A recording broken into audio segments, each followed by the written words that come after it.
What do you need to get that job? What does your work need to look like? What do you have to have in your portfolio? This is a question that people looking for work are asking every day, but they're getting the wrong answers.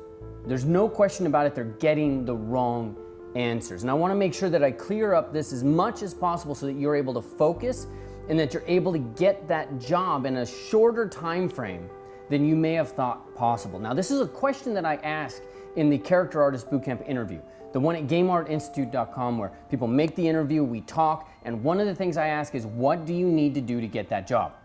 Because I want to get their brain thinking, like I want to get your brain thinking right now. What do you need to get that job in the game industry, in the film industry? What do you need? And so the first thing that we got to break down is we got to start to break down where. Where in the world do you want to be working? Do you want to be working at Blizzard? Do you want to work at Naughty Dog? Do you want to work at CD Projekt Red? Where do you want to be working? So important for us to figure out, because it takes all of this world of possibilities, shrinks it down into an achievable unit, right? But there's more to it than that. Because most of the time when people answer this question of what do you need to get that job, they're not answering from the perspective of, let's say, the person hiring. They're answering from their own artistic perspective. And let me demonstrate this for you, okay? I want you to visualize here for a second. When people look at your work, what do they see? Think about this for a second. Now, when people are looking at your work, they go online, what do they see in your work? And what I'm looking for here is your answer. If you're like me and if you're like the people that I talk to on the phone, most likely you're going to have some negative connotation, something that's missing. Well, they're going to see that I'm a bit of a mess. They're going to see that I don't finish things. They're going to see that I don't understand texturing and substance painter, right? Because we as artists, we're focused on the gap. We're focused on this gap between what we know we can do. So we've got in our mind's eye, let's just do this real quick, a little head. And up here we have in our mind's eye, we have this vision for what something should be.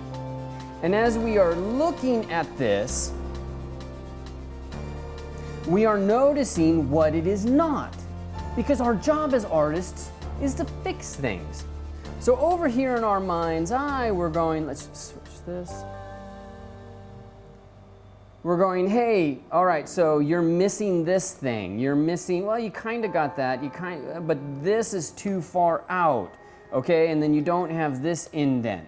And so I'm trying to correct and say, okay, so this is going to come in, and then this is going to come out, and then I'm missing this indent over here, so this is going to come out, and then boom. All right, now I got what I should have. I'm in my mind answering this question, what do I need? But that's the problem. Because you don't have the answer in just your own perspective. You're the artist, you're solving problems. Now, let me ask you a different question. Let me phrase this a slightly different way. Have you ever gone to some art walk near you, like in downtown Los Angeles or here in Laguna Beach or anywhere, gone through some art walk or some gallery and just wondered, how the hell does this stuff sell? I don't mean to be an asshole. I just mean, how the hell does this stuff sell? 'Cause damn, I think I might start selling some of this, right? But again, we're not trying to be an asshole. I'm just trying to say, have you ever thought that? Have you ever felt that?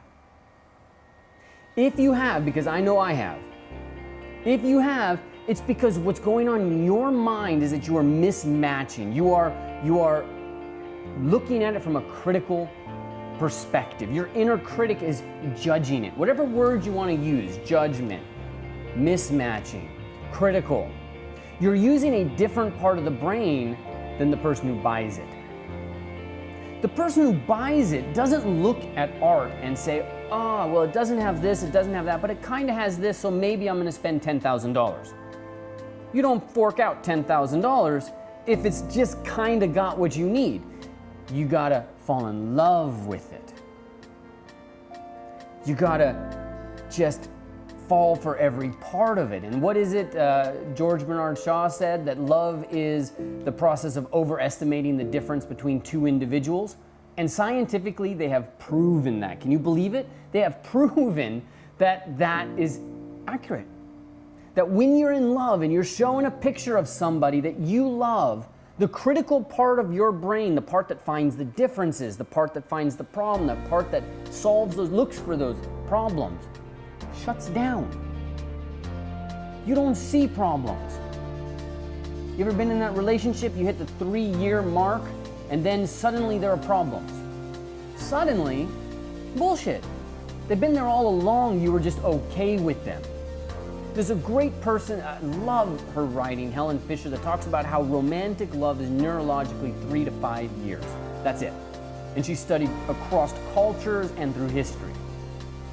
3 to 5 years is the neurobiology of romantic love. Or it's really of just love, like in this context. Let's say romantic love, because I believe love is different. After that, you can't keep doing the same game of just ignoring this and overestimating that. You start to see things for what they are. The chemistry changes. You start to see things for what they really are. And that's when love, in my mind, really comes forward. That's when somebody's walking by the street, they're walking by a gallery window, they see something there and it connects with a part of them, and they go, damn, I'm gonna spend $2,000. That might be exactly what my kid's private school tuition is, but I gotta have that piece in my house because it connects with a part of them because they fall in love with it. So I'm going to ask you again, what do people see when they look at your work? And what I want you to do is I don't want you to think about this from the perspective of what's missing or what you think you need to fix. And I want you to think about this from the perspective of somebody who has a brief. They have a brief, and let's just visualize this differently. I want you to think about, okay, so there's a shape. In fact, let's do this in a totally different color.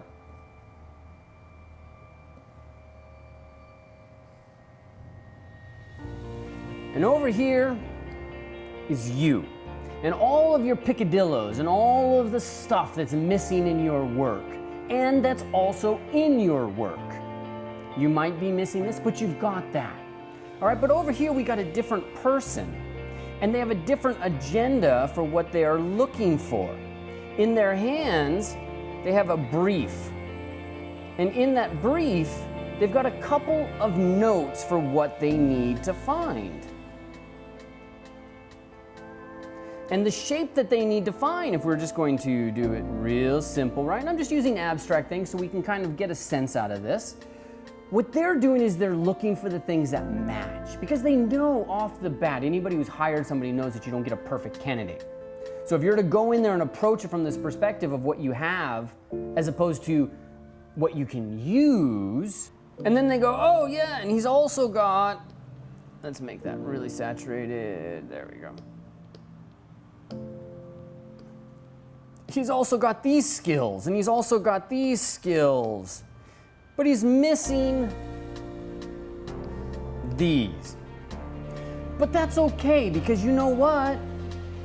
He's got all this great stuff up here. This is kind of what we're looking for. And he's got this great stuff down here, and that's kind of what we're looking for. And so now maybe we can use this guy. So the question is now, what do people see in your work? But not what you think you need, but what they think we need. And so here's where we come back to the first question. Where do you want to work? If you don't know where you want to work, if you don't have a target, then you cannot answer this question. You cannot answer it reliably. Now, it doesn't mean that you have to set that one goal and that's the only goal you set. That's not what we're talking about here. What we're talking about is have a direction. Have a vector that you're moving down and you're moving towards. If you don't have that, you're going to be all over the place. And this back and forth, that's time. That's wasted time. Have a vector. move towards the vector, have a direction, down that direction. What do they see in your work? And compare that with the work at the company you want to join. Do they see that you have the same kind of sci-fi as Halo? That you have a bunch of interiors, they need a bunch of interiors? Do they see that you understand their color scheme, right? You got these blue lights, you got these yellow tones coming in, this space kind of atmosphere, that you've got some haze in here, and that you understand how they establish the roundness, the curvature of their kind of design work, right? Do you understand that? Do they see that? Do they connect with it? Now keep in mind that the people that are looking at your work, some are artists, some are not. Some are literally given a design brief and they have to just look, and they look at a whole bunch of portfolios and they're like, orc, no orc, no orc, okay, orc, okay, great. All the orcs move into another pile, and now you go through that again. So you have this filtering process. And the key here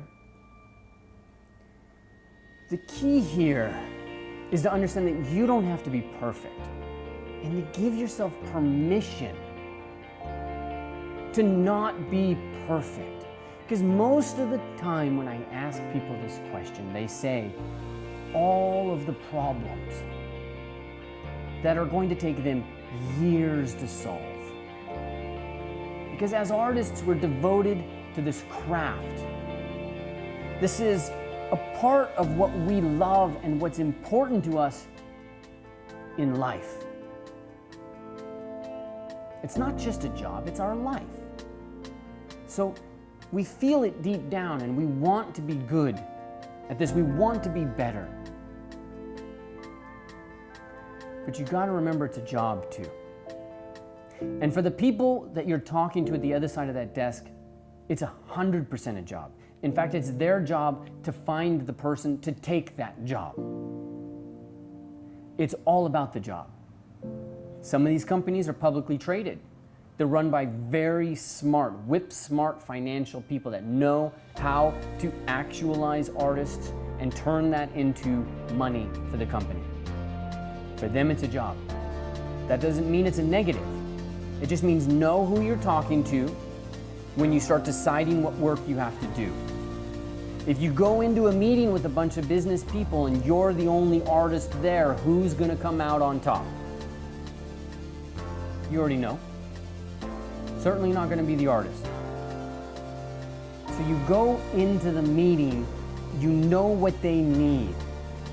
You put another part of yourself in control to handle this and to say, okay, yes, I need to show this, I need to show that. Now remember, man, I cannot emphasize this too much.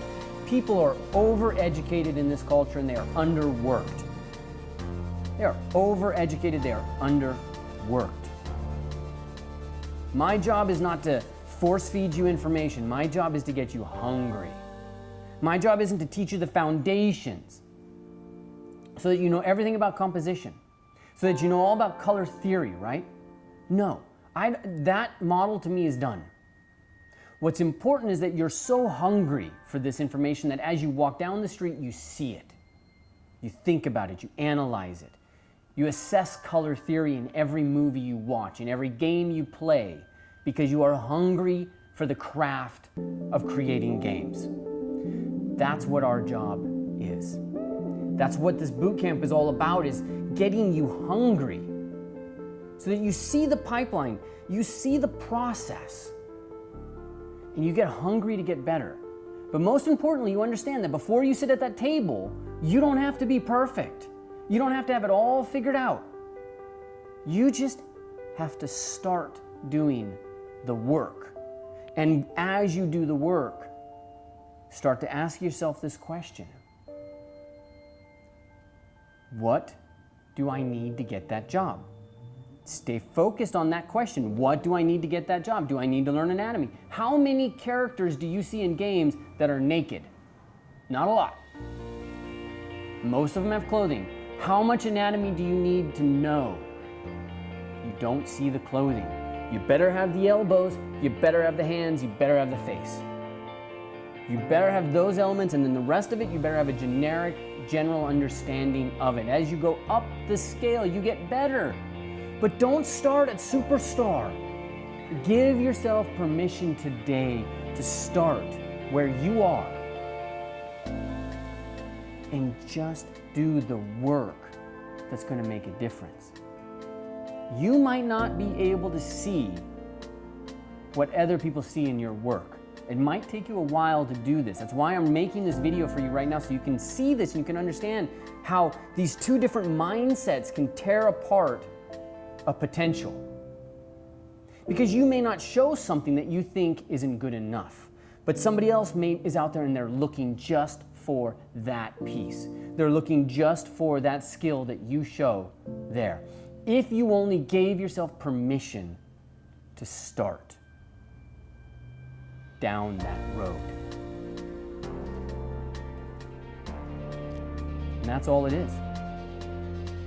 It's a willingness to go down that road, to do that work. And one of the first things that requires is permission. You need to give yourself permission to be real, to be who you are today, not who you want to be. How much of your life have you spent thinking about who you want to be? But to be here now, connected, present, real, who you are today, and to be able to share that with other people so that you can get that job. There is somebody out there waiting to see your work. We need to get in there, get this work done, get it shared, get people noticing it. And it all starts with that willingness to go down the road and do the work.